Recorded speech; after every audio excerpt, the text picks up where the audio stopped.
Baik, Assalamualaikum warahmatullahi wabarakatuh. Perkenalkan, saya Nur Syafika dengan NIM L0212011009 akan memaparkan 3 pembahasan pada video kali ini. Jadi langsung saja, pada video kali ini saya akan membahas 3 pembahasan. Yang pertama, genetika populasi. Pengertian genetika populasi. Genetika populasi terdiri dari 2 kata, yaitu genetika dan populasi. Genetika adalah ilmu yang mempelajari pewarisan sifat atau gen dan segala aspeknya, sedangkan populasi adalah sekumpulan spesies yang sejenis dan mendiami ekosistem pada waktu tertentu. Jadi dapat disimpulkan bahwa genetika populasi adalah ilmu yang mempelajari pewarisan sifat atau gen pada suatu populasi. Genetika populasi berbeda dengan dinamika populasi, di mana dinamika populasi itu adalah sekumpulan spesies yang mendiami wilayah tertentu yang mencakup aspek kelimpahan, ukuran ikan, rekrutmen, mortalitas, dan pertumbuhannya. Terus faktor yang mempengaruhi frekuensi gen. Yang pertama ada seleksi.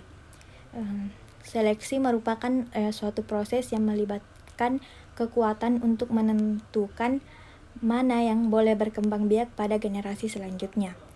Terus yang kedua itu ada mutasi. Mutasi adalah suatu perubahan kimia gen yang berakibat berubahnya fungsi gen. Jika gen mengalami mutasi dengan kecepatan tetap, maka frekuensi gen akan sedikit menurun, sedangkan frekuensi alel akan meningkat. Terus yang ketiga ada pencampuran populasi. Pencampuran populasi yaitu pencampuran 2 populasi yang frekuensi gennya berbeda dapat mengubah frekuensi gen tertentu. Frekuensi gen ini merupakan rataan dari frekuensi gen dari 2 populasi yang bercampur. Selanjutnya ada silang dalam dan silang luar. Silang dalam merupakan salah satu bentuk isolasi secara genetik. Jika suatu populasi terisolasi, silang dalam cenderung terjadi karena adanya keterbatasan pilihan dalam proses perkawinan. Sedangkan silang luar dilakukan pada suatu populasi yang memiliki rasio jenis kelamin yang sama dengan frekuensi gen pada suatu lokus yang sama. Dan pada kedua jenis kelamin, maka frekuensi gen tidak akan berubah akibat pengaruh langsung silang luar.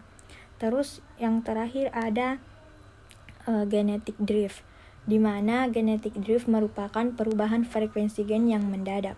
Perubahan frekuensi gen yang mendadak biasanya terjadi pada kelompok kecil ternak yang dipindahkan untuk tujuan pemuliaan ternak atau perkembangbiakan, dibiakkan. Terus materi yang kedua yaitu materi genetik. Organisasi material genetik eukariotik. Jadi kromosom yang ada di nukleus atau inti sel jika dikeluarkan akan seperti pada gambar pertama pada bagian kedua. Dan di dalam kromosom itu terdapat DNA, di mana jika DNA dikeluarkan maka akan tampil seperti gambar pertama bagian ketiga. Terus gambar yang kedua yaitu inti sel yang dikemas dalam satu kromosom DNA yang melilit di histon. Dengan catatan satu histon itu terdiri dari beberapa unit yang disebut dengan nukleosom. Kromosom dapat dilihat dengan mikroskop pada fase metafase, sedangkan DNA dapat dilihat di fase intrafase. Terus ikatan yang mengikat timin dengan adenin itu disebut dengan hidrogen. DNA itu memiliki 2 untaian rangkaian, sedangkan RNA hanya 1. Kromosom adalah DNA yang terlilit dan dikemas agar tidak rusak. Dan DNA ini adalah cetakan yang menghasilkan protein. Protein fungsional yang menghasilkan enzim dan lain-lain. Kromosom juga pada manusia ada 23 dan jika terpisah itu menjadi 46 kromosom. Protein yang dihasilkan pada kromosom itu berbeda-beda. Jika kromosom itu mengalami kerusakan, maka hasil yang dihasilkan pun akan rusak. Terus selanjutnya perbedaan sel hewan dan sel tumbuhan.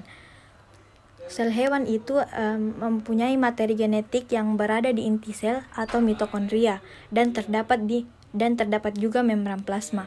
Sedangkan sel tumbuhan itu DNA ada di inti sel dan kloroplas dan terdapat dinding sel. Terus perbedaan DNA dan RNA. DNA itu terdapat 2 untai rangkaian. Gula pada DNA disebut deoksiribosa. Terdapat adenin, guanin, simin, dan timin, menyimpan informasi gen dan tahan lama. Sedangkan RNA itu hanya mempunyai 1 untaian. Gula pada RNA disebut ribose. Terus terdapat adenin, guanin, simin, dan urasil, menyimpan informasi protein dan tidak tahan lama. Materi yang ketiga ada ekspresi gen. Pengertian ekspresi gen. Ekspresi gen adalah suatu rangkaian proses penerjemahan informasi genetik dengan menggunakan gen sebagai cetakan dan akan menjadi protein. Informasi yang dibawa bahan genetik tidak bermakna apapun bagi suatu organisme apabila tidak diekspresikan menjadi fenotip. Fenotip itu sendiri adalah karakter atau sifat yang nampak. Proses terjadinya transkripsi dan translasi. Yang pertama itu transkripsi. Transkripsi adalah penerjemah yang terjadi di nukleus atau inti sel. Transkripsi itu terjadi karena adanya rangsangan gen yang hanya diproduksi sewaktu-waktu untuk mengatur mekanisme khusus. Proses pada transkripsi itu ada inisiasi, di mana inisiasinya adalah proses menyatu dengan DNA. Sedangkan elongasi itu mRNA memanjang sejalan dengan enzim, dan terminasi itu mRNA yang dilepaskan dan enzim RNA polimerase lepas dari pita DNA. Terus translasi. Translasi itu adalah proses sintesis protein dengan mengambil cetakan RNA. 3 bagian RNA membentuk suatu hal yang kompleks. Protein yang terbentuk dalam tubuh itu adalah produk dari translasi yang mengalami perubahan struktur di sitoplasma yang menghasilkan struktur sekunder.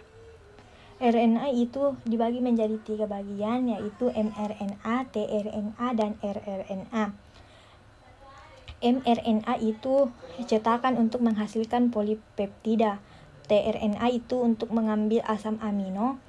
rRNA itu untuk proses translasi yang membaca kodon-kodon. Mungkin hanya itu yang bisa saya sampaikan. Kurang dan lebihnya mohon dimaafkan. Wassalamualaikum warahmatullahi wabarakatuh.